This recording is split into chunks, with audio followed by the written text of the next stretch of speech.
Basi sasa ni rasmi katika sehemu ya 3 ya simulizi yetu ya Inspector Konya. Msikilizaji wa Simulizi Zetu Media, na kukaribisha sana katika mwendelezo wa simulizi hii ambayo tayari tumeshapata kuanza hapa Simulizi Zetu Media. Hakikisha umekuwa mwanafamilia wetu kwa kusubscribe channel yetu, lakini pia usiache kuandika comment yako hapo kwa ajili ya kutupa mawazo ama vile ambavyo unatamani iwe simulizi, na comment yote ambayo wewe unataka kutuandikia, basi sisi moja kwa moja bwana, sisi tunakuwa tunaipokea. Msikilizaji, usiache kutufuatilia kwenye mitandao yetu yote ya kijamii kwa jina la Simulizi Zetu Media, lakini kwa ambao unataka kujumuika na sisi pale kwenye group letu la WhatsApp, basi hakikisha unafanya hivyo kwa kutuma ujumbe kwenye namba yetu ya simu ambayo inaonekana hapo ujumbe moja kwa moja. Andika ujumbe, mwambie kwamba naomba uniunge katika group la simulizi, basi moja kwa moja bila hiana utawekwa hapa ndani. Simulizi hii imeandikwa na Xavier Loga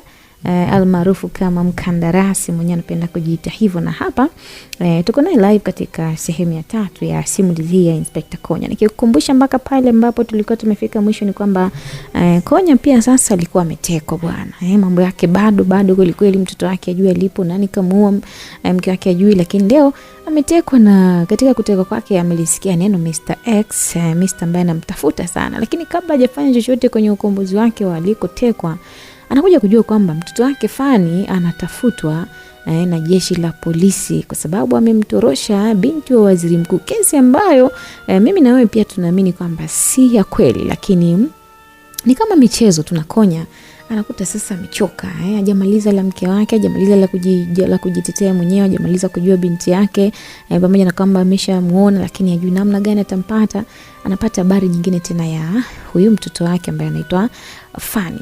Tuliona kwamba hali yake ilianza kubadilika, na hii ni katika kudata tunasema, mara baada ya kwamba mfululizo wa matukio umekuwa ni mwingi sana kwake. Sasa hatujui nini ambacho tufanya, na tunaondoka kule moja kwa moja tunarudi katika sehemu ya 3, na tunaanzia Gemena pale Jamhuri ya Kidemokrasia ya Kongo, ambako tunamuona yule bwana Marcus ambaye aliendelea kukimbia kuelekea usawa msitu ambao ulikuwa mpakani katika eneo la Filili kuvukia katika Jamhuri ya Afrika ya Kati. Lengo lake lilikuwa ni kukimbia kabisa nchini Kongo na kwenda kuanzisha kambi nyingine huko.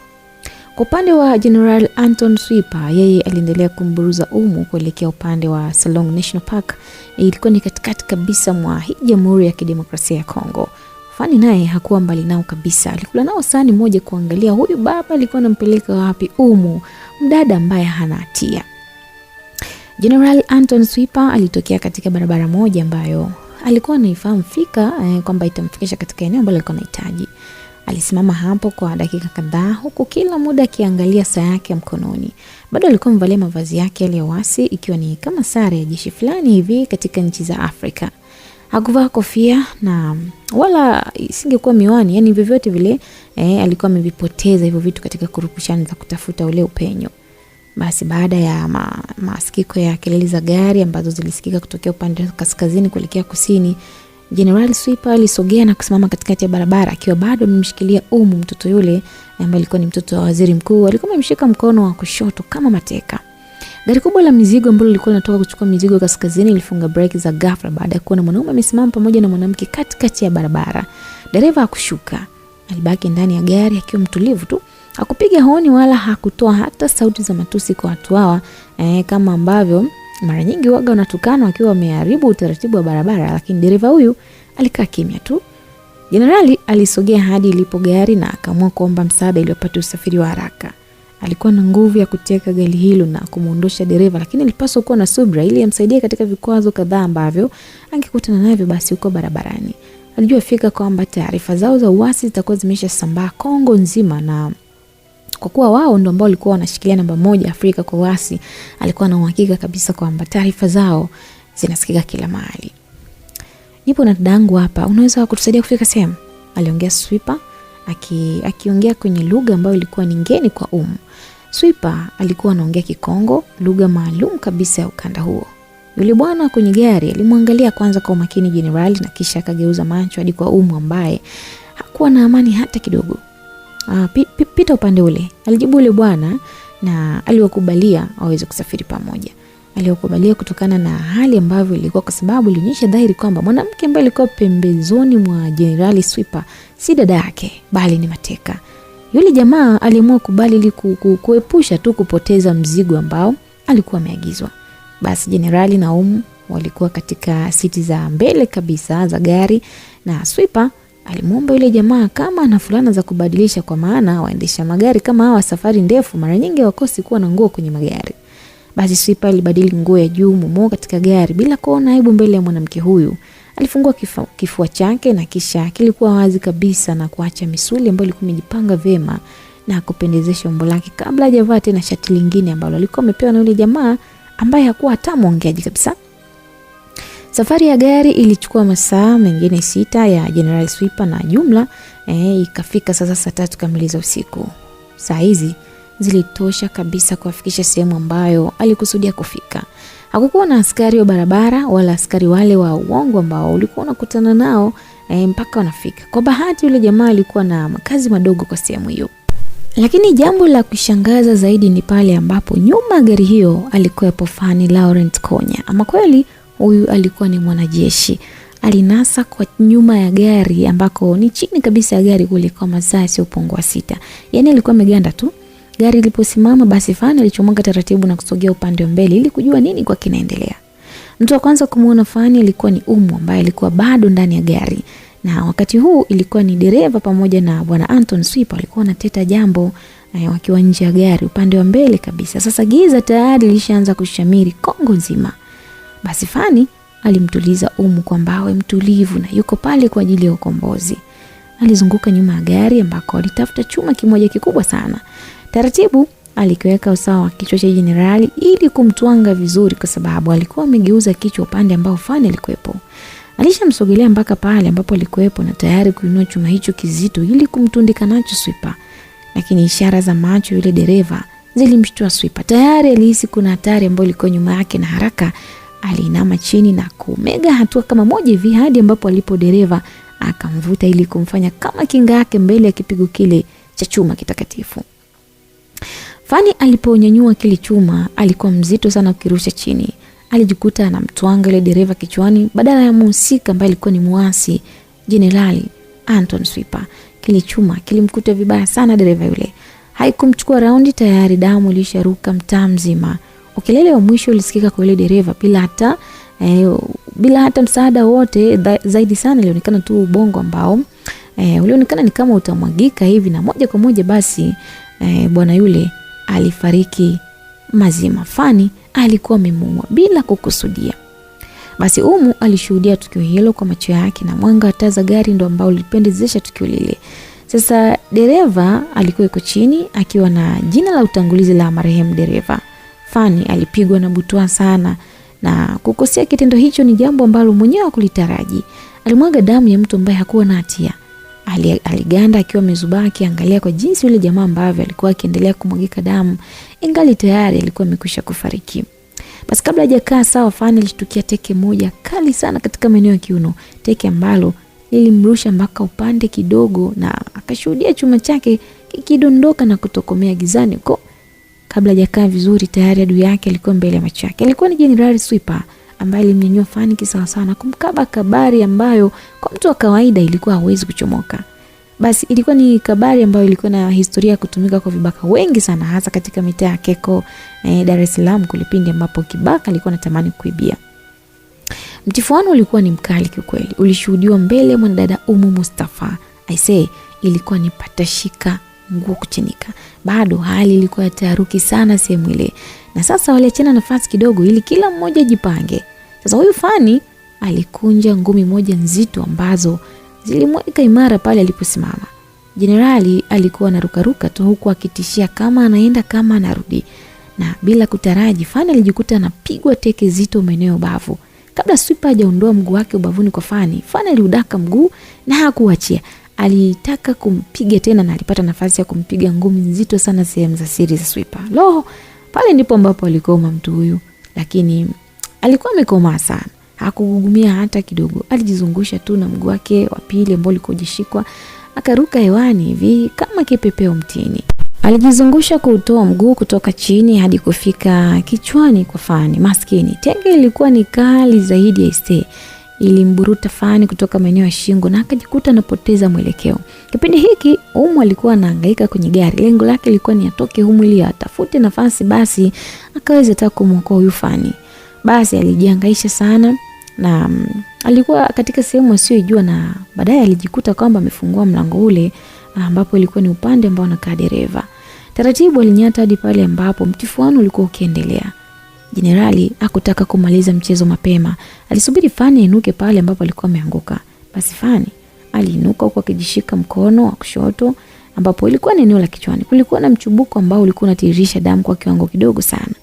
Alikasirika sana Fani, akajipanga upya. Sasa ilikuwa ni piga ni kupige. Mateke kadhaa ya Jenerali Anton yalikingwa na mkono wa Fani, na bila shaka kamanda huyu alikuwa mzuri sana kwenye mapigano ya miguu. Alikuwa mwepesi sana kuzunguka ina mtindo wowote ule, na mara kadhaa alikuwa anaruka juu hewani na teke zito sana, lakini kwa sasa yote haya hayakumkuta tena Fani. Fani alikuwa anangojea jamaa kwa step moja tu ili amshike kisawa sawa. Basi kuna muda Sweeper alijisahau akarusha miguu yote miwili katikati ya kifua cha Fani, lakini Fani aliona kabla ya hapo na akajizungusha kwa nyuma na kurusha mateke ambayo alikutana na miguu yote ya Sweeper. Sweeper alikuwa chali. Sweeper alirushwa vibaya sana chini. Kibaya zaidi alirukia upande ambao Umu alikuwepo. Umu alipata nafasi ya kuonana ana kwa ana na Jenerali. Mkononi mwake alikuwa ameshikilia jiwe zito sana ambalo alikuwa anatafuta nafasi ya kumpiga adui yake. Alinyanyua jiwe lile ambalo aliliweka usawa wa uso Sweeper ambaye alikuwa anajivuta vile kuinuka. Kabla hajamaliza kutoa tahadhari, Fani tayari Umu alishatekeleza kile alichokuwa anataka kukifanya kichwani mwake. Umu aliachia jiwe hilo katikati ya uso Sweeper na hakukosea. Lilimkuta kisawa sawa. Hakukuwa tena na sauti wala mchakato wa Sweeper. Alipoteza maisha kikatili mno, uso wake ukiwa utamaniki kabisa. Basi baada ya kufanya hivyo, roho ya Umu iliteseka sana. Hakuwahi kufikiria kuwa katika maisha yake, hakuwahi kujua kwamba kuna siku ataweza kutoa uhai wa mtu kwa namna mbaya kama ile. Baadaye akakimbia pale alipofanya na akamkumbatia. Basi waliganda hapo kwa dakika kadhaa wakihema na kufurahia ukombozi. Umu kifuani kwa mtu ambaye alikuwa amezoeana katika matatizo, alijihisi moyo wake sasa ulikuwa unastahili kumshukuru jemedari huyo kwa kuthubutu kutoa msaada kwa ajili yake. Hakika nitakufahamisha kwa baba yangu, aliongea Umu, na kisha alichukuzana pamoja na Fani hadi kwenye gari. Walipanda wote wawili kwenye gari hilo, lakini kabla hawajawasha gari, Fani alishuka hadi chini na kufuata mwili wa marehemu Anton Sweeper. Alimsachi mfukoni mwake na akakuta dira. Yes, alifurahi sana Fani na aliunyanyua mwili wa Sweeper na kurudisha kwenye makorongo huko, na kisha rudi kwenye gari na kuliwasha.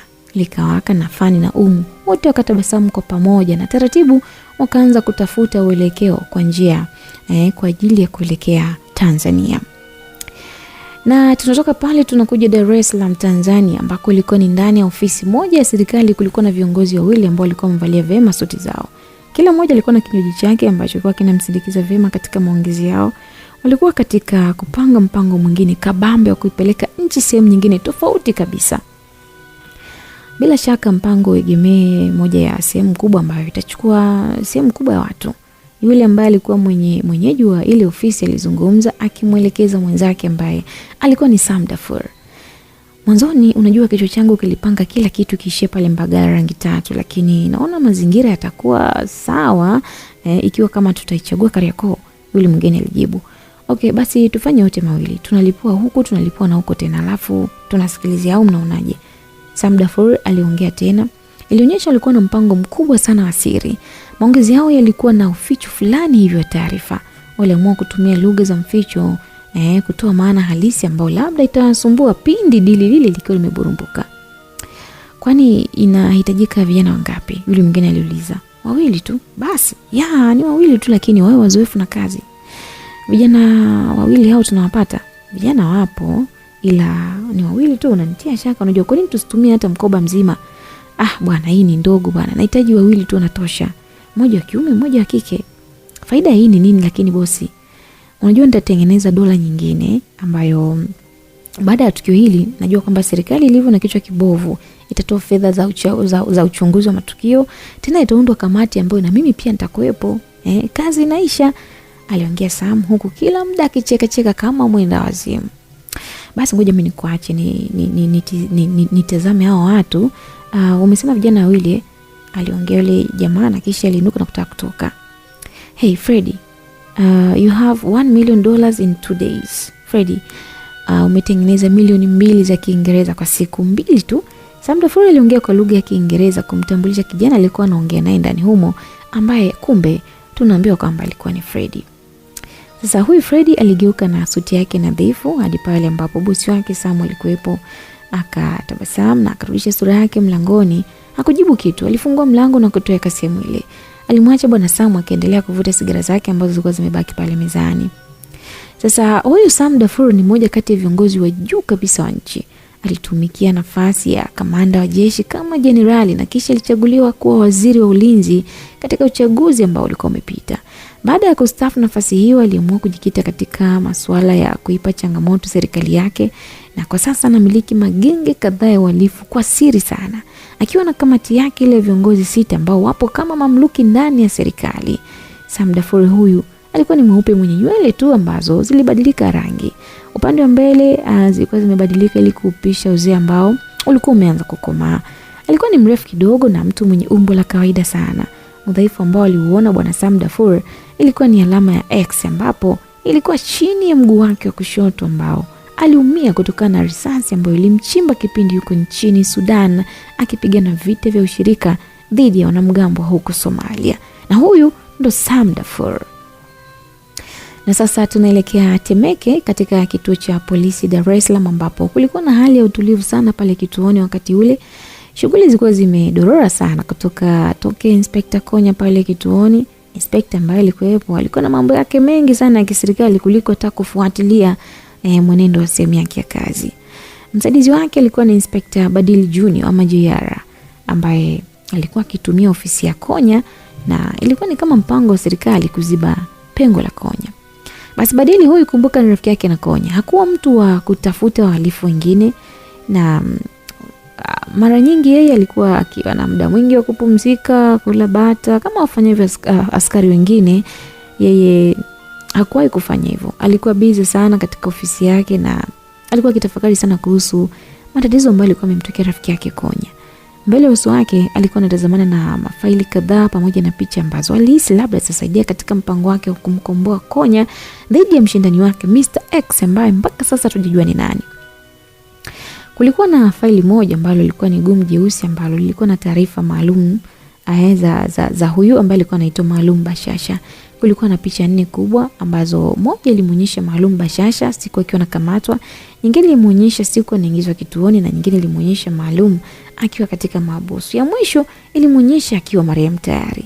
Hapa hakuonekana Maalum, bali yalionekana majivu tu yaliyotokana na kuungua kwa mwili wa Maalum Bashasha. Mbona kama kuna dalili ya Maalum Bashasha kuwa yuko hai? Alikuwa akiwaza na mawazo yake yalimgundulisha kitu fulani, lakini ghafla alikuja mtu mgeni katika ofisi ile. Alipita kuulizia kwa askari wa nje na kumwelekeza ofisi ya bwana Badili ilipo. Yule jamaa alikuwa amevalia suruali ya kaki ambayo ilining'inizwa funguo ya gari. Juu alivaa t-shirt moja nyepesi sana ambayo ilikuwa ya kola ya mzunguko. Alikuwa ni mrefu kupita maelezo. Alipofika alimshtua Badil ambaye alikuwa mbali kabisa kimawazo. Yule jamaa alipomwangalia Badil alitabasamu kidogo kuonyesha kwamba anamfahamu sana Badil. Lakini Badil JR alikuwa katika kukumbuka kama mtu alishawahi kumuona hapo mwanzo. Alimtazama yule jamaa kwa makini na kugundua kwamba alikuwa ameshikilia bahasha mkononi mwake. Alimkaribisha na kukaa na yule jamaa alikaa. Hakuacha kutabasamu. Si tumeshawahi kukutana sehemu? Aliuliza Badil JR akijaribu kuvuta kumbukumbu ya mtu huyo ambaye alikuwa amefika ofisini kwake. Sidhani, lakini labda kumbukumbu zangu pengine hazijakaa sawa, ila mimi nakufahamu vizuri sana Inspector.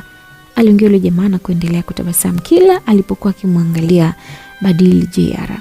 Okay, karibu basi. Alipoona hakuna kumbukumbu yote kichwani kwake, alifunga mikono yake kwa mbele juu ya meza na kisha alimkaribisha yule jamaa. Mimi ni msamaria mwema tu, nimekuja kuleta ushahidi juu ya kesi moja hivi ambayo ilitokea hapo nyuma kidogo. Aliongea na sasa aliacha kumwangalia Badil na alikuwa busy kupiga bahasha yake kifuani.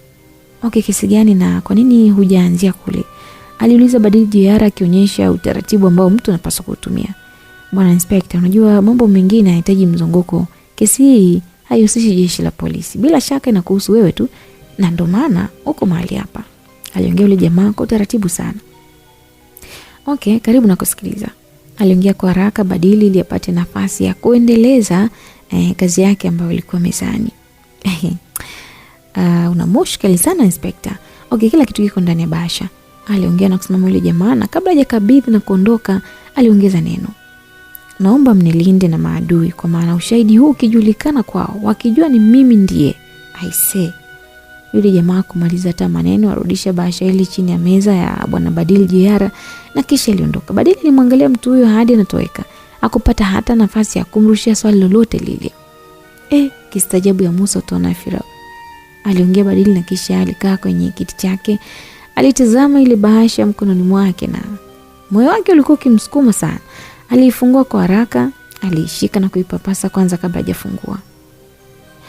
Ni kama hawa ndio wanafunga mabomu kwenye bahasha afu wanakuja kulipua kitu hawa, alijiongelesha mwenyewe huku akiendelea kukagua bahasha ile kwa nje kabisa kabla hajafungua. Basi alipojiridhisha kwamba ndani ya bahasha hiyo kutoka kuna karatasi, aliamua kuichana na kumwaga pale mezani vitu ambavyo vilikuwa ndani. La haula. Mikono ya Badili ilikuwa kichwani ghafla. Mbele yake na mbele ya meza yake kulikuwa na picha angavu ambazo zilipigwa kwenye tukio ambalo Fani alikuwa anamuua Maalum Bashasha ndani ya lile gofu usiku ule. Huyo amezipataje? Na ni nani huyu? Na kwa nini amezileta hizi picha ndani ya kituo? Ina maana Fani alikutana na hili tukio, au na wanataka kusema nini? Kwa nini wameamua kulifufua upya ingali tayari liko kwenye mkakati maalum wa shirika wa kumtafuta, au ni hao watu ambao wako wanamtafuta Maalum huyu Bashasha, ama ni Mr. X, ama ni kitu gani? Yalikuwa ni maswali mengi ambayo alimwandama Badili Jiara, na alichokiona kwenye picha kilimtia wasiwasi juu ya usalama wake na ile kesi ambayo ilikuwa ni nzito. Sasa ni Jamhuri ya Kidemokrasia ya Kongo kule ambako barabara ilikuwa tulivu sana kupokea vishindo vya gari, ambako walikuwepo Fani pamoja na Umu. Licha ya safari kuwa ndefu kiasi, lakini hakukumfanya yeyote ule kuchoka mapema. Kwa masaa yote haya ambayo walikuwa hapa, hakuna ambaye alikuwa anaongea ndani ya gari, lakini kutokana na kuondoa uchovu, ilibidi sasa amtolee uvivu Fani. Samani, hivi kwani wewe ni mwanajeshi aliuliza sura yake ikiwa na mashaka kiasi kwamba hakuwa na uhakika kama swali lake litajibiwa au la. Hapana, alikataa Fani, kwa kuwa alikuwa tu na mafunzo ya kijeshi kutoka Uganda, bali hakuwa na kibali wala usajili rasmi kwenye jeshi lote la nchi. Umeagizwa na baba? Aliuliza tena. Alimjua vizuri sana baba yake. Alihisi kama baba yake anafahamu vizuri kwamba mtoto wake angeweza kutekwa njiani. Akili yake ilimtuma kwamba basi labda atakuwa alimwagiza Fani ili asafiri naye aweze kuwa kinga yake. Na hayo ndio ambayo alikuwa ni mawazo ya Babako? Aliuliza Fani kiasi cha kutafakari. Kwani ni nani mpaka afikie kulindwa na mtu mwenye cheo kabisa cha jeshi? Kama ulinisikiza mwanzoni, basi mimi ningeanza na kuomba msamaha. Maana yangu ilikuwa nikitaka kujua kama babangu anahusika na ukombozi huu, na nimekuja kujua bado hana upendo kabisa na mimi, aliongea na sasa alionyesha dhahiri kwamba alikuwa anafuta mpaka machozi. Afani, mimi baba yangu ni mtu mkubwa sana, lakini mambo ambayo ananifanyia sio mazuri kwa kweli. Hana nafasi ya kutenga muda wala kukaa kuongea na mimi, yani just ku relax angalau na mwanae. Hafanyi hivyo, yupo tu kila siku anaona raha tu kutokea kwenye televisheni, lakini sio kuhusu mimi mtoto wake jamani. Basi alijipinda na akajieleza Fani aligundua kwamba alikuwa hana uhusiano mzuri na baba yake. Kwani baba yako ni nani? Aliuliza Fani huko akaendelea kusukuma gari kuelekea kule ambako ile dira ilikuwa ikionyesha. Walishapiga hatua nyingi sana na walikuwa wameshaipoteza Kongo. Ni waziri mkuu Mzee Ali Mustafa, alijibu akijibu kwamba baba yake alikuwa ni nani. Unasemaje? Yaani wewe ni mtoto wa waziri mkuu? Fani alipagawa baada ya kupata taarifa kwamba yupo na binti wa waziri mkuu, yani pembeni yake yuko na Aisha alijikuta anasimamisha gari na macho yake yote yalikuwa yanaongea kwa uzuri na alikuwa akiendelea kumtazama binti yule ambaye alikuwa ni mrembo sana kiukweli, na macho yake yalikuwa yakiangazwa pamoja na taa kubwa ndani ya ile gari ambayo ilikuwa ni gari ya mizigo. Alikuwa akishangaa sana. Basi binti akamwambia, ndio baba yangu ni waziri. Alisisitiza tena. Alihisi ni jambo la kawaida kusema kitu kama kile ambacho kilimchefua kweli Fani. Babako anahusika katika kudumisha sheria za nchi, si ndio? Na ndio hao ambao wanatufanya tuteseke maisha yetu hapa wote, si ndio? Ajali kama wengine mpoteza familia zao wanahangaika kila siku ajui, si ndio? Fani alishusha lawama zake zote kifuani mwa Umu. Bado moyo wa Fani ulikuwa na masimulizi kwa jinsi hali ya maadui ilivyoiteka nyumba yao, kufanya fujo lakini kusababisha kifo na mwisho kuondoka na mdogo wake Morine. Kichwa chake sasa kilianza kuwaka moto. Sasa licha ya maswali yale ambayo yalikuwa na lawama zisizo za msingi kwa Umu, hazikusaidia chochote kile. Umu aliendelea kulia na sasa alishindwa kabisa kujihimili. Alijikuta taratibu anaegemea kichwa chake katika mapaja ya Fani, huko macho yake sasa yakiwa mbele kumtazama Fani pia ambaye alikuwa busy kuendesha gari. Baadaye akamwambia Fani, natumaini ungekuwa moyoni mwangu mara moja tu ni jinsi gani ambavyo mimi sina bahati katika haya maisha.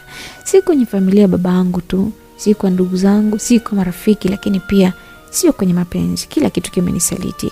Kwa hiyo hata hizo lawama za baba, mimi ukinipa unakuwa unanionea tu. Unajua Fani, nikwambia kwamba mimi huwa nasema yani baba mara chache sana. Yaani neno ambalo naongea mara chache sana kwa mwezi. Ni kutokana na maisha ambayo amenijengea tangia nikiwa mdogo. Just imagine. Hapo tu amenilazimisha kuelekea Afrika Kusini kwa ajili ya kusoma. Nimekataa sana, lakini yeye ndo ambaye ameamua. Lengo lake lilikuwa tu ananificha kwamba nisijulikane na wenzake, kwamba sio mimi ni mtoto wake. Ona sasa ambavyo mimi natumbukia kwenye shimo la kifo. Umu aliongea. Wakati huo Siti alikuwa amekaa, alikuwa sasa akiweka miguu yake vizuri na kichwa kilikuwa kwenye mapaja ya Fani kama ambavyo alifanya mwanzo. Sasa maelezo yale machache ya mwanzo yalishusha hasira za Fani na taratibu alikuwa anamwangalia mwali yule ambaye hakuwa na doa usoni. Hakuwa na alama yoyote ambayo pengine ingemfanya hata asishiriki mashindano ya kimataifa ya ulimbwende duniani. Umu alikuwa ni mrembo sana. Na binti huyu aliendelea kuongea kana kwamba alikuwa anatafuta ukombozi wa moyo wake ambao ulikuwa unamuuma kwa muda mrefu sana. Fani, mimi nilizaliwa katika hospitali kuu ya taifa pale Muhimbili. Mama yangu na baba yangu walikuwa wanaishi Chamazi Nzizo. Mama yangu alikuwa na haya magonjwa sijui ya kuambukizwa sijui ambayo yalimweka hai kwa kipindi kidogo sana tangu mimi nilipozaliwa. Baada ya hapo nikampoteza mama yangu, na nilipompoteza mama ikabidi nibaki na baba nyumba nzima. Sasa wakati huo mambo ya kisiasa alikuwa ameshika kasi sana. Baba alikuwa ameshatia nia ya urais sijui vitu gani kuongoza serikali huko. Basi kuna siku akaniambia tu kwamba anapaswa kwenda kuishi na bibi Tanga na natakiwa kuachana na yeye ili endelee na majukumu yake ya kisiasa. Bila shaka alipenda sana siasa kuliko hata mimi. Na kutoka hapo nikaenda kule kwa bibi Tanga na sikuwa na mawasiliano mazuri na baba tokea hapo. Hakuna ninachokosa katika maisha yangu kinachohusu pesa, lakini nimekosa mapenzi. Sina raha kabisa baba moyoni mwangu. Nimejawa chuki dhidi yake kiukweli.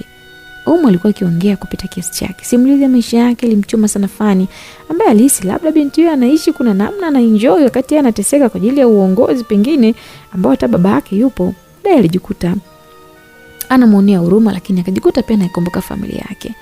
Aliumia sana kiukweli. Alijikuta anaendesha gari kwa mkono mmoja huku mwingine akijitahidi kumpapasa Umu usoni ili atulie, ajisi kama basi hajapoteza chochote, ikiwezekana alale. Basi sasa Fani na Umu hawakuwa na kifaa chochote kile ambacho kilitumika kuwasaidia kupata mawasiliano mpaka sasa. Sasa walifika mpaka katika mtaa mmoja ambao jina lake likutambulika sana na wengi. Mtaa huu ulikuwa na watu wachache sana. Walitoka katika gari na kwenda kutafuta angalau basi vyoo vya kulipia ili kutafuta hata namna ya kupata maji ama kupata chakula. Baba sema, naweza kupata vyoo vya kulipia maeneo haya? Alizungumza Fani akiomba huko akiwa amefunga mikono. Yule mzee alimtazama Fani bila kumjibu chochote kile. Bila shaka kuelewa lugha ambayo Fani aliongea. Sema ya kujisaidia baba. Umu alimsaidia Fani kuongea na yule mzee. Aliongea lugha ya Lingala na akazua taharuki usoni mwa Fani. Yule mzee hakuwa na kuongea. Alimshika mkono Umu na kumsogeza mpaka hatua kadhaa kufikia nyumba ambayo ilikuwa ni ndogo ya udongo ambayo ilikuwa imeezekwa kwa nyasi. Alimwonyesha tu kwa ishara sehemu ya maliwato na kisha yeye aliingia zake ndani ya nyumba. Basi nisindikize, aliomba Umu na jicho la wizi lilikuwa likielekea kwa Fani. Fani alisogeza mguu hadi sehemu ambayo walikuwa wameonyeshwa. Alianza kuingia Fani kuangalia usalama na hatimaye alimruhusu Umu ambaye naye aliingia. Tunapaswa kuoga kabisa ise, alisema Umu, na kwa jinsi ambavyo alikuwepo hakuwaza kabisa kama wanatafuta wala kujali kama yupo katika kipindi kigumu.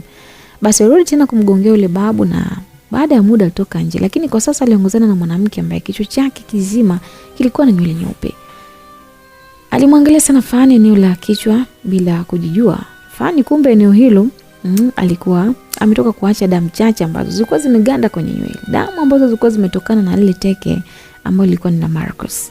Basi Fani alijishika kichwa na kugundua kuwa alikuwa ameumia, na hapo ndipo akili ilimjia kuwa kumbe hata mzee pale alikuwa anaogopa kwa jinsi ambavyo muonekano wake ulikuwa. Wanasema kwamba ukichelewa kulala imaanishi kwamba utachelewa kuamka. Hekima ya ilifanya kudumu mbele ya wale wazee watulivu ambao hawakuwa watu wa kuongea sana. Aliongea nao na kuwatoa wasiwasi na kuomba maji, ambapo walionyesha sehemu ambayo maji yanapatikana ilikuwa ni kwenye kisima. Walichota na kwenda kujiweka sawa, na baada ya kujiweka sawa sasa walikuwa na yule bibi kwa ajili ya kushukuru na kumwaga kuendelea na safari yao. Mungu awabariki sana vijana wangu. Hiki kijiji kwa sasa tunashindwa kumwamini. Yaani hatujui tumwamini nani tusimwamini. Kila mtu tunamwona ni muasi, na waasi wako hapa muda mwingi, wanakuja wanachukua wanachotaka. Ndio maana tukawa na shaka juu yenu. Aliongea yule bibi kwa Kiswahili kizuri kabisa. Huyu ni babu yenu. Aongee yeye alikata ulimi na waasi miaka 4 ambayo imepita.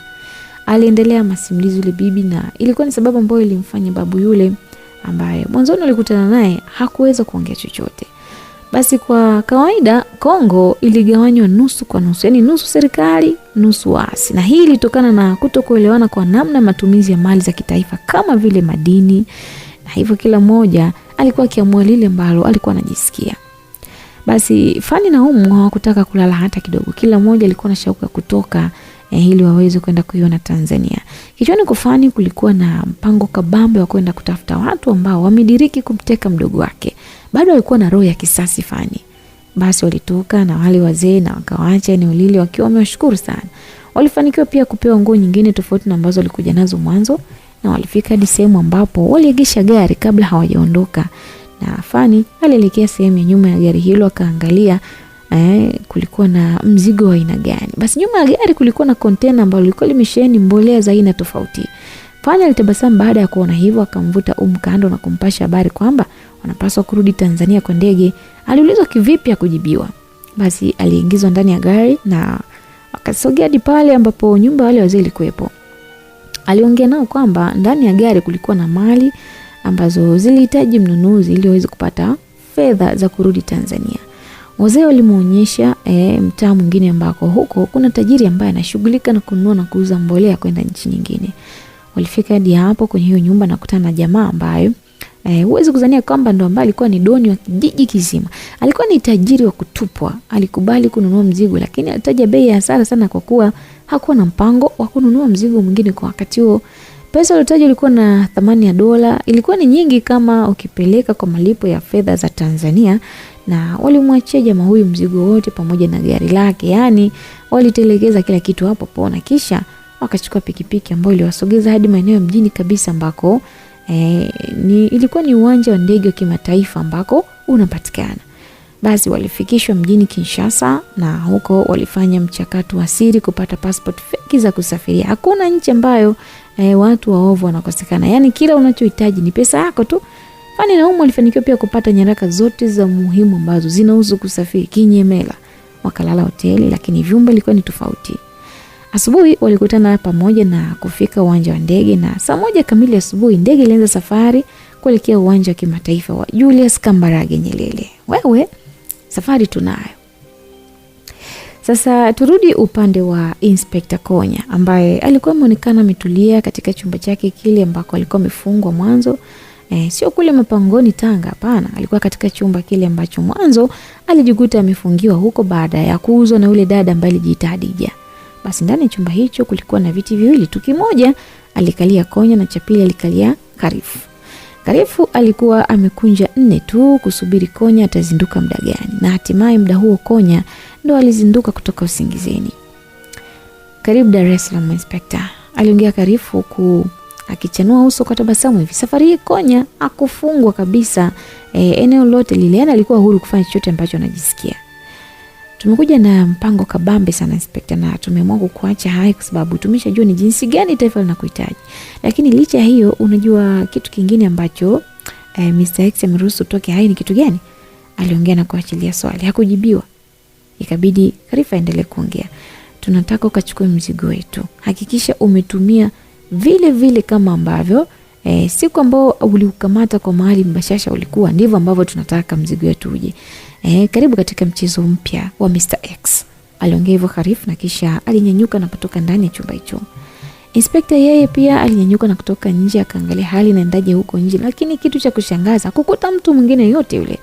Alitoka nje kabisa. Nyumba hiyo ilikuwa ni nyumba nzuri kwa nje, lakini haikukamilika hata kiujenzi.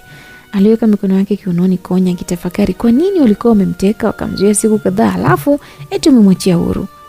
Hawa wanataka kunitumia, aliongea Konya akipunga mkono katika gari la abiria ambalo lilikuwa linapita barabara kubwa. Alipanda bila kujua linaelekea wapi na hakuwa na hata senti mfukoni. Alikuwa yeye kama yeye. Akasema tu mbele kwa mbele bwana. Sasa alikuwa huru, inspekta huyu. Basi ilikuwa ndani ya stendi kuu ya mabasi ambako alionekana kijana mmoja ambaye alikuwa amelewa kweli kweli. Kijana huyu alikuwa anayumba kweli kweli kutoka huku kwenda huku. Alikuwa anatafuta balance ya miguu yake. Alikuwa anafanana na mpiga debe wa magari ambaye alikuwa anaenda Kariakoo. Juu alikuwa amevaa mzuri ambao ulifunika hadi masikio yake. Koti lilikuwa ni kubwa chakavu likifunika mwili wake dhaifu. Na chini alivaa suruali ya udongo ambayo nayo ilikuwa na hali sio tamanika. Alikuwa kama mtu ambaye amepungukiwa akili kichwani. Bado alikuwa anajizonga kuelekea sehemu yenye watu wengi. Alipofika katikati ya watu ambao walikuwa wanahangaika na magari ya usafiri, yule jamaa alisimama. Aliangalia kulia na kushoto na kisha alimwona mwanamama mmoja hivi akiwa ameshikilia mkoba wake mdogo kwa wasiwasi hivi. Basi yule jamaa alisogea hatua kadhaa hadi pale alipo yule mama na kisha alimvamia na kumkopoa mkoba wake huku akionekana kukimbia kwa shida sana. Mwizi jamani, jamani mwizi! Alianza kulalamika yule mama huku akipigiza miguu chini asiende popote. Ni kama alikuwa ameishiwa nguvu hivi. Kwa dakika moja tu yule jamaa aliwekwa mtukati. Alizungukwa na vijana wengi sana pale stendi na hata wale ambao hakuwahi kuwashuhudia. Na ilikuwa ni watu wataka kama kushuhudia vile kipindi mwizi akiwa anauawa. Basi walisogea kushuhudia pale watu na ukawa na umati mkubwa sana hadi kusababisha foleni kuongezeka. Bila hata kuuliza, tayari kila aliyekuwa na kifaa cha kupiga mwizi alikishika mkononi. Walianza kumtandika bila huruma. Walimpiga sana yule kijana. Walimpiga na mpaka pale milio ya bomu ambapo ilisikika sekunde 2 mbele. Kulikuwa kimya. Mbagala yote ilitulia kwa sekunde 3. Bila kusikika kama kuna mtu alikuwa anapumua au la. Wengine walichukua sekunde hizo kutafakari ni nini ambacho kilikuwa kinaendelea. Wanaendelea kuishi au ndo tayari Mungu ameshawapenda zaidi? Idadi ya watu ambao ilipungua kasi sana kama ambavyo inajulikana hapo mwanzo. Mbagala ilikuwa ni moja kati ya sehemu zenye mkusanyiko wa watu wengi sana Tanzania. Lakini rekodi hii ilifutwa na mtu mmoja tu, tena kwa muda wa sekunde tu. Maiti zilionekana zimezagaa kila sehemu ya stendi ya Mbagala rangi 3. Ilikuwa ni unyama. Mauaji ya halaiki yalitokea Dar es Salaam. Sehemu ambayo ilikuwa imeathirika zaidi ilikuwa ni pale ambapo alikuwa amesimama yule jamaa ambaye alikuwa kama amelewa hivi na mwisho kwenda kupoa mkoba mtu. Kumbe alihitaji kufa na watu wengi yule jamaa. Alijua watakuja watajana, mwisho bomu litalipuka. Basi aliamua kutumia njia ya wizi ili aweze kusanya watu wengi kwa pamoja na alifanikiwa. Lakini kumbe kifuani kwake ilikuwa na bomu kubwa ambalo alifungiwa kwa ndani. Basi baada ya kuona watu wameshajaa na kujikusanya kwa ajili ya kumpiga kutokana na kitendo chake cha kuiba, yule jamaa aliamua kujilipua na kufanikiwa kufa na watu wengi sana. Vilio vilitapakaa kila kona, magari mengi yaliharibika, watu walishakimbia katika sehemu zao za biashara na hata ujenzi wa barabara za mwendo kasi nazo zilisimama. Mbagala ikawa tafran. Walipanga tukio walifanikiwa kwa 100%. Ni kama ambavyo litaka iwe ikawa.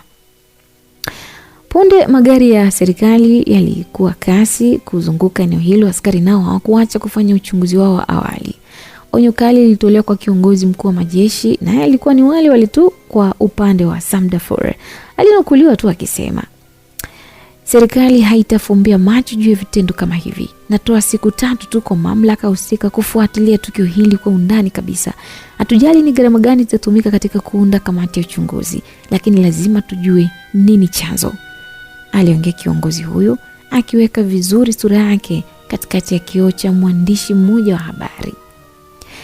Siasa ni siasa tu, Samdafur aliteta na alikuwa ameletoa ripoti kamili ya tukio na yeye ndo ambaye alikuwa mpanga mipango. Kama alivyopanga kwamba mwisho kutakuwa na kuundwa kwa tume ya uchunguzi ambayo yeye atashiriki na bado pesa atapewa.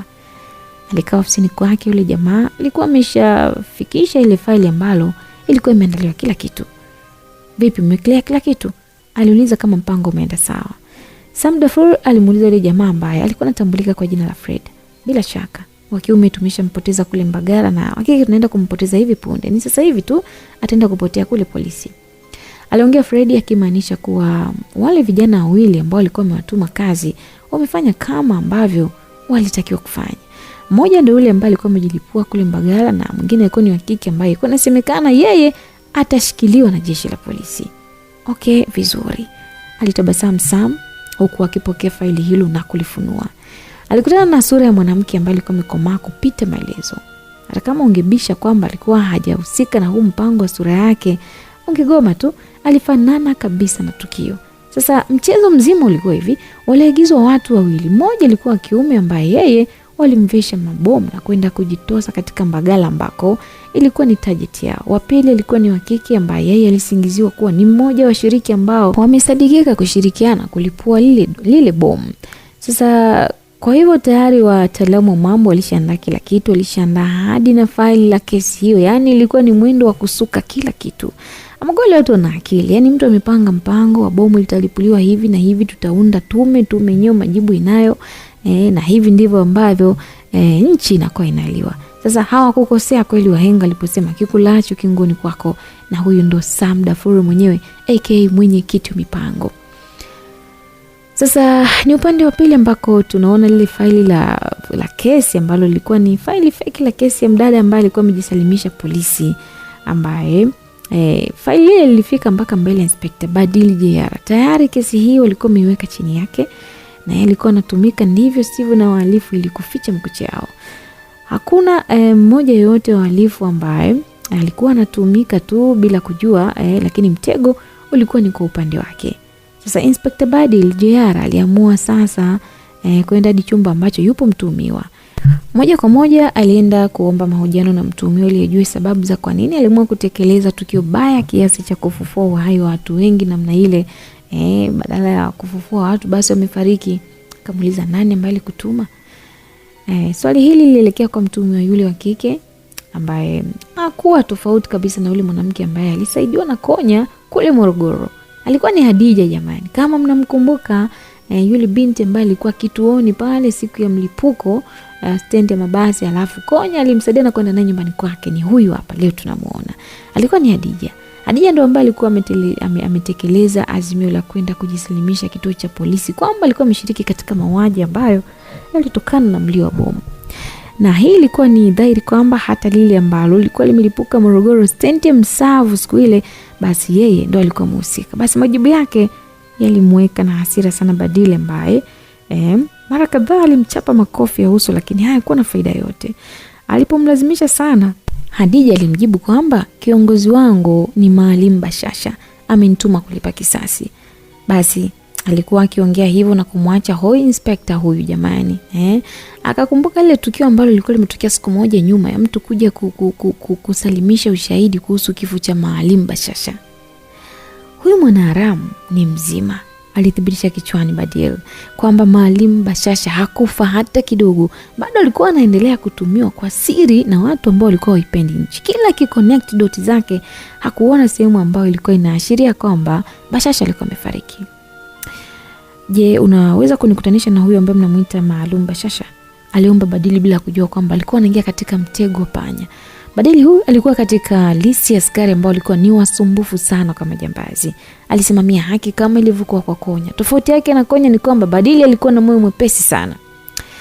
Unataka kuthibitisha kwamba yupo hai au unataka nikuunganishe naye kivipi? Unataka kuwa mchokonozi sana askari wewe. Ulionywa siku kadhaa nyuma kwamba usihusike na huu mkasa, lakini bado unajilengesha tu. Aliongea Hadija wakati huo alikuwa na pingu ambazo zilikuwa katika mkono wake. Kwa nini mnahitaji nini?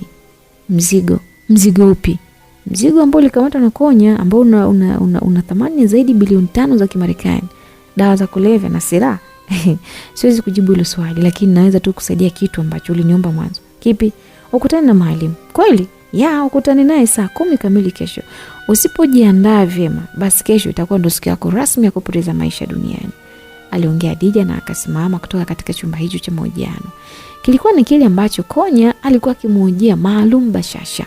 Sasa huyu Maalim Bashasha yuko hai ama ni kivipi yuko hai? Mbona siku ile Fani anathibitisha kwamba alimuua lakini na vyombo vya habari vilileta taarifa kabisa kama alikuwa amefariki, lakini mbona dalili zote zinaonyesha kwamba bado ni mzima. Haya, tutatoka pale tunakuja upande wa Inspector Konya ambaye baada ya kuingia katika daladala akiwa hana mia, hakuchukua siti kabisa. Miguu yake ilihitaji kusimama kwa muda mrefu kwa sababu kipindi chote ambacho alikuwa ameshikiliwa alikuwa ameketishwa tu, na hii haikuwa desturi yake. Kwa hivyo aliamua kujipa adhabu ya kusimama kwenye gari hilo.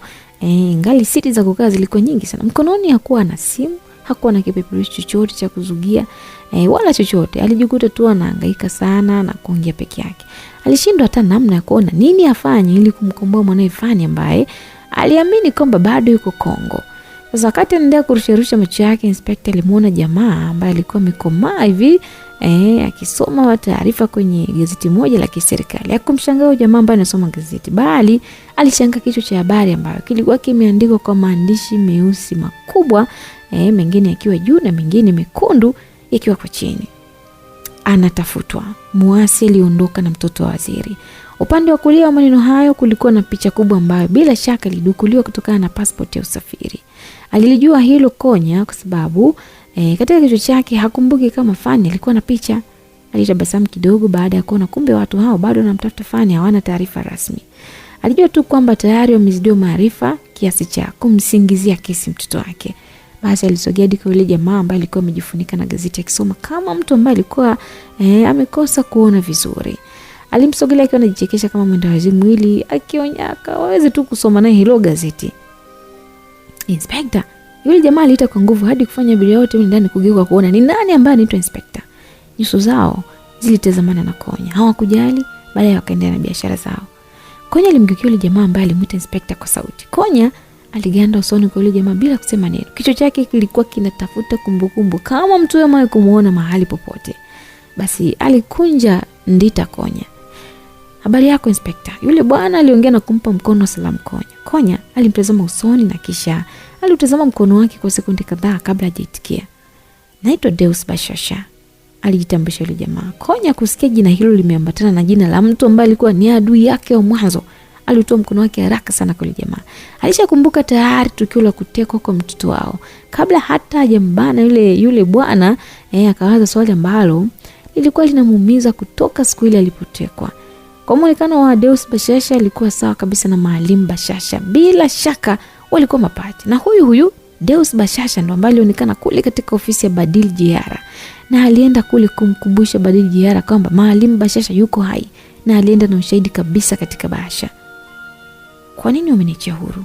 Alijiuliza Konya, huku macho yake mekundu yakiwa usawa kichwa cha Deus Bashasha. Ni mimi kaka halali kabisa. Yaani mimi ni kaka yake halali kabisa wa Maalim Bashasha. Aliendelea kujitambulisha huku akilazimisha tabasamu mashavuni mwake. Konya alidoa tu, akajua kwamba hawa watu ni wanafuatilia mzigo wao tu. Na inaonyesha kwamba ni wa thamani sana kuliko uhai wa mtu, kwamba wanaweza kuua kila mtu ili tu apate mzigo. Nitawapa bwana, lakini kwa sharti moja tu, natakiwa nihakikishie usalama wa mwanangu na pia nimpate binti yangu. Aliongea Konya kwa makini sana. Hakubandua sura yake ya kutisha machoni mwa bwana Deus. Sasa Konya aliongea hivyo kwa kuwa alijua kabisa dhamira ya watu hao kwamba kama ameachiliwa huru ambako alikuwa ametekwa bila kutoa chochote, basi alihisi kwamba watu hao walikuwa wamejiandaa kumfuatilia yeye kwa kila hatua. Na walimwachia huru kwa kuwa walikuwa bado wamemshikilia mtoto wake. Walijua kwamba Konya hawezi kuwazidi ujanja kutokana na mtego wa mtoto wake. Sisi hatuna wasiwasi kabisa kuhusu kutupa mzigo, mbona ni jambo la lazima, utautoa tu, ndio maana hatuna haja ya kukupoteza. Mimi niko hapa kukupa taarifa moja ambayo ni nzuri kwa upande wako na pia ni nzuri upande wetu. Tega sio sasa nikwambie, alijibu ile jamaa huku akicheka kwa nguvu bila kujizuia. Basi Konya alikuwa kimya. Mikono yake ilikuwa inatetemeka kwa hamu ya kumshushia kichapo Deus, lakini ilibidi aendelee kujikaza na kuwa mpole. Ukifika mjini usijishughulishe na chochote kile. Leo saa 12 za jioni Fani Laurent atakuwa uwanja wa ndege na binti wa waziri mkuu anaitwa Saum Mustafa. Na kuambia kwa sababu kwanza mtoto wake ajui kama ana kesi ya kumtorosha binti wa rais. Mnaofanya ajui, lakini pili ni kwamba ukichelewa kwenda huko basi atakuwa taji kwa Mr. X. Tutamtumia yeye ili tupate mzigo wetu kiurahisi. Na tumeshajua kwamba kijana wako ni mwanajeshi bwana. Hongera bwana Konya. Deus alitoa hongera kwa Konya na kisha akasimama. Alimtupia Konya ile gazeti na kisha yeye alisogea mbele kabisa ya gari, alilipa nauli yake pamoja na Konya na kisha Aliangalia tena nyuma kwa Konya na kumwaga kama rafiki yake, ambapo akimaanisha kwamba wao wanafahamiana na wapo katika mission moja.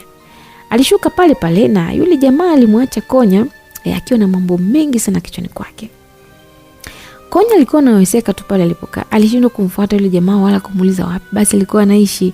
Alibaki na gazeti lake huku akikosa hata nguvu ya kulifunua. Kichwa chake kwa kweli kilijaa mawazo, ni kwa namna gani ataweza kurudisha mzigo wa wahalifu ambao ilikuwa ni kinyume kabisa na sheria.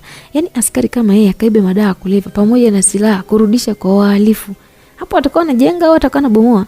Lakini pia alikuwa anaiwaza familia yake ambayo tayari kutokana na mzigo huo ameshapoteza mke ambaye alikuwa ni mjamzito, amepoteza mtoto ambaye ametekwa na haijulikani wapi alipo, na hapo amepewa taarifa ya mtoto wake ambaye anatafutwa nchi nzima kama most wanted, na anatafutwa akiwa hai ama amefariki, na yeye ndo ambaye alikuwa amepewa taarifa ili aweze kumsaidia kumtoa uwanja wa ndege fani.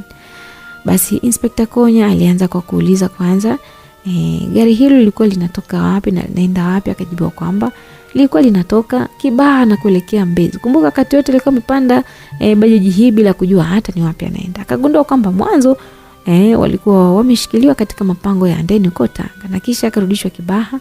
Akagundua kwamba hao jamaa wana ofisi karibia Tanzania nzima na si watu ambao ni wa kuwapinga hata kidogo. Hawa ni watu wasiojulikana. Alijiongelea mwenyewe Konya, akatulia katika siti yake ili afike salama Mbezi na kuanza safari yake ya kuelekea kumwokoa mtoto wake katika uwanja wa ndege ili asishikwe na mikono ya sheria. Basi alianza kuwa mpinga sheria sasa. Konya ambaye mwanzo wake sheria ilikuwa ni kitu ambacho ni lazima kufuatwa. Aliona ni kitu cha msingi sana na kinatakiwa kufuatwa na kila mwananchi.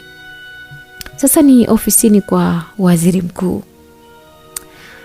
Mkuu, tumejaribu kudili na hii kesi kadri tunavyoweza, lakini tumeshindwa kufuta hizi taarifa. Mmoja wa watu wanne waliosimama walikuwa akijibu kauli ya Mheshimiwa Waziri Mkuu, Mheshimiwa Ali Mustafa. Kila muda najiuliza nani huyu ambaye anasuka mambo yote haya? Mimi nilitaka ishi chini tu.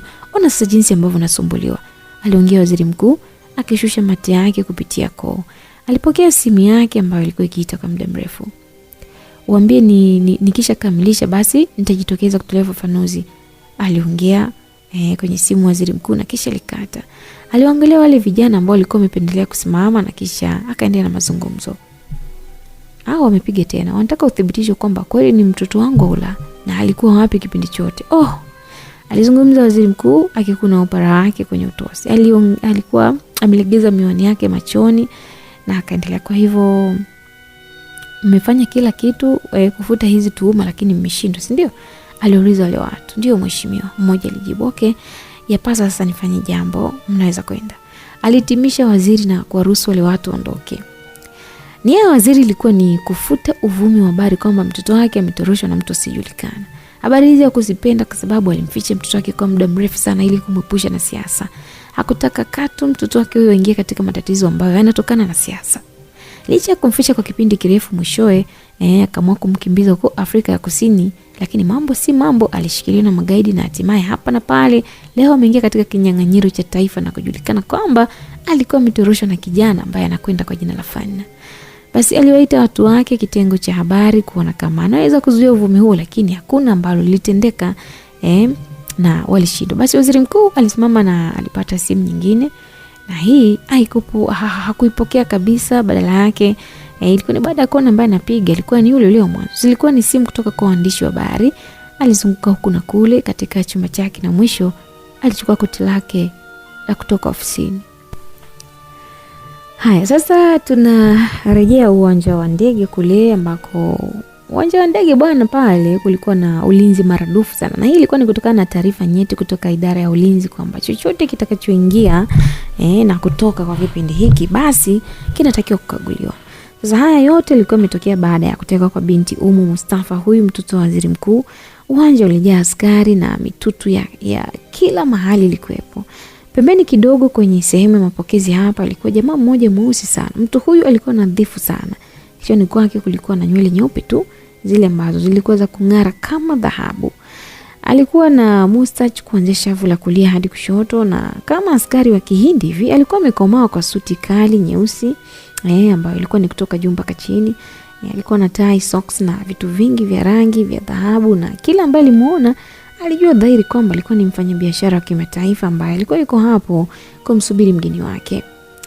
Mtu huyu alikuwa hana wasiwasi hata kidogo. Alijichanganya na wateja wenzake, ambapo kwa upande ule ambako wanatokea abiria, na hakuwa makini sana kuangalia mbele wala nyuma. Yeye kila muda alikuwa akiangalia saa yake tu mkononi.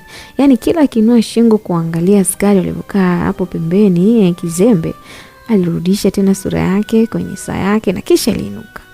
Basi baada ya muda kumuonyesha kwamba muda ulikuwa umetimia, alitoka pale aliposimama na kwa hatua za haraka zikampeleka hadi upande ambao wanaingia abiria kwa ajili ya safari. Alijipenyeza na kukaguliwa. Hapakuwa na shaka kuwa hakubeba chochote kile ambacho kilikuwa kinahatarisha. Akachanganya miguu yake mpaka upande ambako ndege zote huwa zinasimama, yani ndege zinaingia na ndege ambazo zinatoka. Kwa macho yake mawili alishuhudia ndege kubwa ikiingia uwanja huo wa Mwalimu Julius Kambarage Nyerere, na alitazama kulia na kushoto na aliona kila mtu alikuwa anaendelea na mambo yake. Basi aliingiza mkono mfukoni na kutoa kadi maalum. Haraka kamega hatua kuelekea upande ambapo ndege ilikuwa imesimama. Mtu huyu alikuwa mwangalifu sana kwa watu ambao walikuwa wanashuka uwanjani hapo. Na punde aliona watu wawili wakishuka ambao walikuwa na muonekano ambao alihisi ndio hao ambao walikuwa kuja kuwachukua. Basi alichakata akili na kupata njia nzuri ya kuondoa uwanjani hapo bila hata kipingamizi. Afisa usalama hapa kitengo cha Ikulu Usalama wa Taifa, nina watu nyeti hapa, napaswa kuwafikisha sehemu husika. Aliongea yule mtu kwa akionyesha kitambulisho na kwa mbali, na alikirudisha tena kwenye mfuko wa koti baada ya kusogea hadi pale ambapo watu wakawa wanashuka kwenye ndege, ambapo pia kulikuwa na mlinzi mmoja tu ambaye alikuwa anahakikisha usalama. Basi mtu yule aliruhusiwa kuwafikia sehemu ambayo alikuwa anataka, na alisogea kwa wahusika wale ambao walikuwa wawili tu. Mmoja alikuwa amevalia suruali ya kitambaa na shati kubwa muundo wa kipapu hivi, huku chini alipigilia moka moja kubwa na kichwani alikuwa na mzura. Mwingine alikuwa amezichania nywele zake akizichania juu na kuzifunga na kitambaa chekundu kama mganga wa kienyeji hivi. Miwani ya rangi nyingi nyingi, huku pembeni ukiwa na koti kubwa jekundu, suruali nyekundu, viatu vyekundu vikiwa vimeng'arishwa haswa kama naadhimisha siku ya upendo. Sasa vijana hawa wawili walikuwa ni Fan Laurent Konya, mtoto wa Inspector Konya, pamoja na Umu Mustafa, mtoto pekee wa Waziri Mkuu wa Tanzania. Afisa usalama kitengo cha Taifa Ikulu, naomba mnifuate. Yule mtu mwenye nywele nyeupe alizungumza kwa sauti chini akiwaelekeza Fani na Umu kwamba wanahitajika kufuatwa. Fani ndo pekee ambaye aligundua mchezo huu. Alicheka sana tena kwa sauti ya juu. Alishajua mtu huyo alikuwa ni baba yake, na ndo maana Waswahili wa mwanzo wakaja na wazo la kusema kwamba Waarabu wa Pemba wanajuana kwa viremba. Basi Fani alishajua kwamba mtu huyu alikuwa ni Inspector Konya, na ndo maana aliangua kicheko. Alishajua kwamba kitengo nyeti cha usalama wa taifa sio hicho, na si rahisi kabisa mtu kujitambulisha hadharani. Labda uwe mfuasi hewa. Wengi wa watumishi katika kitengo hiki huwezi kuwatambua kwa maneno, tabia wala muonekano. Wamechinjiwa damu ya siri rohoni mwao. Basi wanaweza wakakaa hata miaka 20, 20 mpaka siku ambayo watakufa ndio utashuhudia mpaka rais anashiriki mazishi yake. Ni maajabu kulikweli kwa watu wanaojiita usalama wa taifa. Basi yule mtu aliongozana na Fani na Umu mguu kwa mguu, akawapitisha njia ambazo alishaweka doria kwamba kukuwa na askari. Waliovuka watu kadhaa, kila mmoja alikuwa na tabasamu na kuangalia. Muonekano wa Fani na Umu ulikuwa ni wa kuchekesha kulikweli. Kwa nini walivyo hivyo? Kwa sababu walikuwa na mpango wa kuwachanganya watu kisaikolojia. Watu waweze tu kuanza kuhusu kile walichokivaa na si wao ni kina nani. Watu walikuwa kimtazama ona binti alivyovaa kama si Valentine mshamba na nini, na hii itawafanya wasiwatazame usoni. Sasa kwa jinsi ambavyo alikuwa mvaa Umu, ni dhahiri kabisa ukimshuku kwamba alikuwa ni mtoto wa waziri mkuu, si kweli, ilikuwa inagoma. Sasa ungeweza hata kufungwa jela kwa kesi ya kuzingizia. Hamna mtoto wa waziri mkuu atavaa vile. Sasa walipata urahisi sana na kufanikiwa kuvuka kwenda upande wa pili ambako waliochanganya askari kadhaa ambao walikuwa wanamtafuta Fani pamoja na Umu, na sio watu ambao walikuwa wamefanana na watu wao. Ama ukitaka radha halisi ya chungwa, basi menya kwa mkono. Walifanikiwa kutoka uwanja wa ndege salama salmini. Hivi dogo kwa nacheka baada ya kwamba mimi nimejitambulisha. Aliuliza yule mtu akitoa macho na nyusi bandia usoni kwake. Alikuwa katika chombo cha kujisafisha. Mzee, unadhani mimi ni dhaifu namna hiyo kama wapumbavu wako? Usalama gani wa taifa huu ambao unatamka kienyeji namna hii? Alisema Fani, wewe dogo unajifanya mwelevu sana wewe. Wakati wote ule unajifanya mwelevu kweli kweli. Mimi nimejitambulisha hivyo afu nimeonyesha na kitambulisho cha askari wa jeshi, lakini hata hawajashtuka wa askari. Afu wewe unacheka. Hivi usikute hao vijana wanatushinda hata kutambua taaluma zao. Jueni ni wapumbavu kabisa. Mtu nimeenda pale nimedanganywa ameshindwa kunijua. Alisema Konya kimeweza kujisafisha. Alikuwa amekasirika, yani sawa alienda kudanganya na ndio ulikuwa mpango wake. Lakini kwa nini hao askari walishindwa kumjua? Wameshindoje? Ina maana hawajui kuchunguza kama ni muasi je? Basi wakati wote alikuwa kimya. Mna taarifa zozote labda za kuhusu Tanzania? Konya sasa aliuliza na macho yake yalienda moja kwa moja kwa Walikuwa wamefikia katika lodge moja kubwa sana ambayo ilikuwa kilomita kama 20 hivi kutoka uwanja wa ndege. Na wewe una taarifa kwamba sisi tulitekwa na tunarudi leo muda huu ambao ndo tumekukuta? Maswali yaligongana huku kila mmoja akiulizia kile ambacho nataka kujua. Konya alikuwa kwanza kujibu. Taarifa zipo tena karibu kila sehemu, lakini taarifa ambazo ninazo mimi ni tofauti kabisa na taarifa ambazo wengi wanazo. Ndio maana nimekuja haraka sana na mapema kwenye uwanja wa ndege kabla wengine hawajagundua. Bila shaka ulipambana na waasi huko vizuri tu, na moja kati ya waasi hao basi ni mshirika mkubwa wa Mr. X, na hilo sio tatizo. Tatizo ni pale ambapo ulifanikiwa kuondoka na dira ambayo ilikuwa mkononi mwa muasi. Kwa hivyo kila ulikokuwa unaenda basi Mr. X alikuwa nyuma yako anakutazama tu, aliongea Inspector Konya kutoa ufafanuzi. Kumbe ile dira ambayo ilichukua mfukoni kwa General Anton Swiper ilikuwa inamilikiwa na adui wao, yani Mr. X. Yani kila hatua ambayo Fani alikuwa anakanyaga basi alikuwa anaonekana moja kwa moja, yani unyo unasema live. Basi Mr. X alikuwa ni baba lao kweli kweli. Hakika hii inafanya umvulie kofia. Basi Fani alipatwa na ghadhabu sana katika makosa ambayo aliwahi kuyafanya, na ameyasikitikia ni hili hapa namba 1. Yani alikuwa anaongoza waasi na walikuwa nyuma yake. Hata hivyo angefanya nini kama si kutumia dira hiyo? Basi ingekuwa ngumu sana wao kutoka pale, kwa sababu wasingeweza hata kujua ni namna gani watatoka kufika Tanzania. Lakini kumbe dira ilikuwa ni muhimu kwa wakati ule, lakini ilikuwa ni chanzo pia cha yeye kuonekana kila alipo. Basi alitoa ile dira mfukoni na akacheka sana. Alicheka Fani na kujiona ni mpumbavu ambaye alikuwa na akili timamu. Mwisho alitumbukiza dira hiyo ambayo ilikuwa inaonyesha upande wa dunia kwenye sinki la maji. Alieleweka kwa muda mrefu na kisha liacha ikiwa inaelea humo, na baadaye akaambia, lakini bado hadithi inaendelea. Una kesi nyingine kubwa ambayo inakuandama. Kwa sasa mwanangu, umekuwa maarufu eti unapigana na Mr. X kama baba yako, na pia unapigana na serikali kama muasi. Huu upande wa Mr. X tuko pamoja, aliongea Konya na kusogea kumkumbatia. Lakini Fani alikuwa na maswali mengi sana ambayo alihitaji majibu ya ufafanuzi wa moja kwa moja, ikiwemo la hayo yote Konya amejuaje au ashapatana na kukutana na huyo Mr. X. Usikute kuna vita nyingine serikali inaendelea ukiachilia mbali na ile vita yangu na sheria hizi mbovu za nchi, alingamua Fani. Alikuwa mwepesi sana kujua jambo kwa haraka. Aliongea hivyo baada ya kuona kwamba Konya alikuwa anamwangalia sana toka hapo nje mpaka huku. Konya hajauliza hata ni nani, na Fani ingawa alikuwa amekutana naye katika mazingira ambayo si rafiki pia kusema chochote. Konya hakutoa neno lingine lolote zaidi ya kufungua mlango na akatoka ndani ya chumba hicho na kuacha Fani pamoja na akiendelea kushangaa tu. Baada ya muda Konya alirudi akiwa ameshikilia karatasi ambayo ilikuwa imekunjwa na akamkabidhi Fani.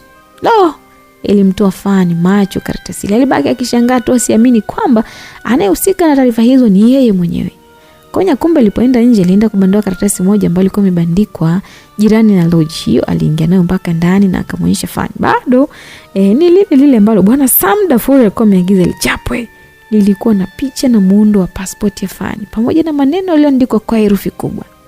Fani Laurent, mostly wanted. Anatafutwa.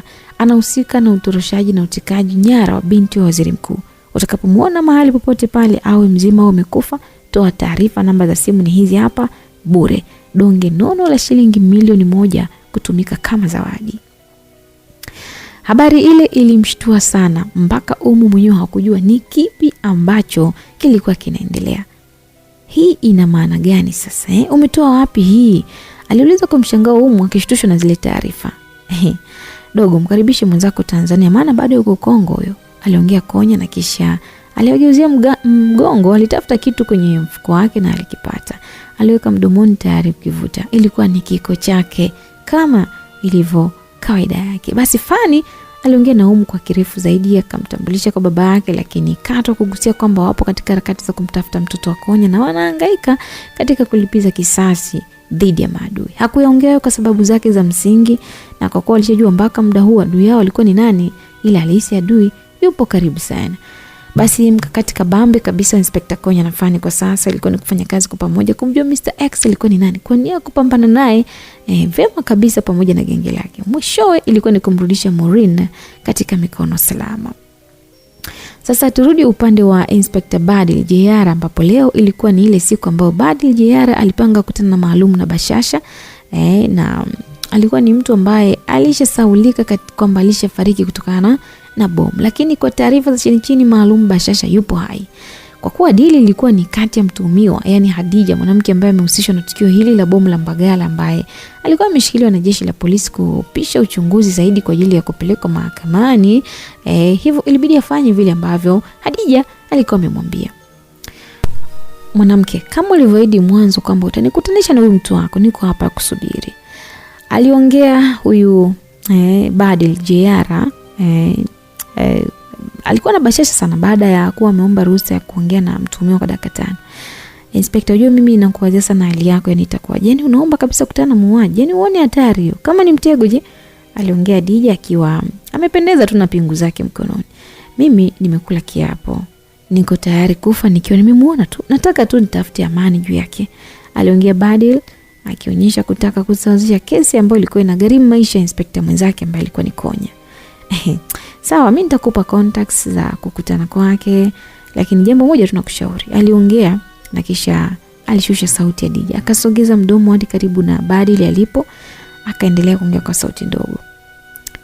Nenda na mzigo, alisema, kisha akarudi katika kiti chake na kukaa sawa. Basi Badil alimwangalia mwanamke yule kwa jinsi ambavyo alikuwa mkakamavu. Alionyesha kwamba ametumika sana katika matukio ya kigaidi, na bila shaka kumpata Maalum Bashasha kama yupo hai kweli ilikuwa ni kugharimu hai kiasi kikubwa sana. Nimeridhia, wewe nikutanishe naye tu, alikubali Badil, hata sijui mzigo ambao anadai watu ule umehifadhiwa wapi. Alikubali tu ili amnase Maalum Bashasha.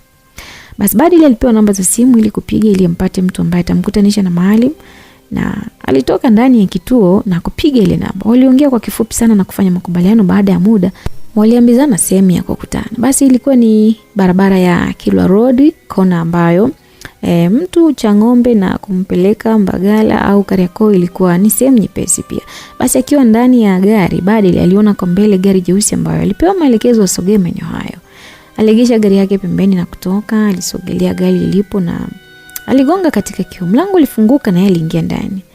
Ndani ya gari kulikuwa na mtu mmoja tu, yule jamaa ambaye alitokea kituoni kumpa ile bahasha ya ushahidi kwenye picha za kulipuliwa kwa Maalum Bashasha. Ni yule ambaye alikutana akiwa anasoma gazeti ndani ya gari siku ambayo alikutana na Konya na akamwambia kwamba afanye wizalo arudishe mzigo chini yao. Alikuwa ni Deus Bashasha. Inspector, mara mmoja peke yako? Ilikuwa ni swali la kizushi kutoka kwa Deus Bashasha. Ukiniona nimevaa ili vazi basi jua fika kwamba siko peke yangu, alijibu akionyesha pia mkwara kidogo kwamba alikuwa amebeba pistol ndogo ya kujihami. Basi bwana Deus alicheka sana. Alicheka na alipomaliza alimuuliza kama kweli alikuwa amejiandaa kuonana na Maalum Bashasha, na Badil JR akamwambia kwamba yupo tayari. Basi gari ikaanza kuchukua njia kuelekea huko ambako Maalum Bashasha, gaidi nambari 1 ambaye anasemekana kwamba amefariki kwa bomu, basi alikuwepo na wangemkuta huko. Haya msikilizaji, askari mwaminifu kabisa huyu ambaye haogopi kufa ameamua kujitoa kwenda akiwa anajua ana 50 za kuishi 50 za kufa. Hii ni simulizi ambayo imekaa kwenye upelelezi sana, tupate kufahamu kidogo, wakati sisi tunaifurahia sana amani ambayo tuko nayo, lakini kumbe jeshi la polisi halilali. Wale waadilifu wa kazi wako makini wakati wote kuhakikisha kwamba amani ipo katika nchi. Nafikiri nini kitatokea, vipi kuhusu upande wa Konya pamoja na mtoto wake ambaye amepewa kesi? Watafanikiwa pia kumpata Mr. X. Huyu Mr. X ni nani? Lakini vipi kuhusu Badil? Ataenda kuonana na huyu ambaye ni mahali mbashasha, na lengo lake la kwenda huko ni nini? Kwa sababu hata mzigo hana wala hajui ataenda kupeleka mzigo upi, lakini ameamua kwenda. Wewe unatabiri nini kitatokea? Nini kitakuwa pia huko mbeleni? Asante sana kwa kuendelea kuifuatilia simulizi hii popote pale ulipo. Ni kuahidi tu mwisho mwa sehemu hii ambayo inakamilika hapa, basi ni maandalizi ya mapema kabisa ya sehemu ambayo inafuata. Endelea kuwa na sisi Simulizi Zetu Media. Mwandishi wa simulizi yetu, kumbuka, anakwenda kwa jina la Xavier Luoga, na mimi ambaye nakusimulia simulizi hii wakati wote, jina langu naitwa Tutu. Msikilizaji, usiache kuandika comment yako.